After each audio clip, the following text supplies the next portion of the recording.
स्त्रियांबद्दलची एक सुंदर कविता आहे, तुम्हालाही नक्की आवडेल. स्त्रिया कधीच काही वाया जाऊ देत नाहीत.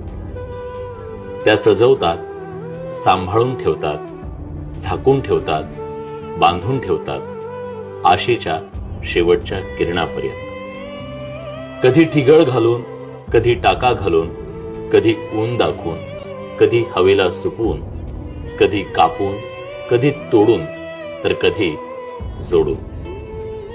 तुम्ही पाहिलं असेल आपल्या घरातल्या रिकाम्या डब्यांना जोडताना, रिकाम्या पिशव्यांचं गाठोडं बांधताना, सकाळची भाकरी संध्याकाळी खाताना, कालच्या भाजीला सकाळी फोडणी देताना, भिंतीवरच्या भेगा फोटो फ्रेमनं लपवताना, उरलेल्या अन्नाचं ताटही तिला सजवताना.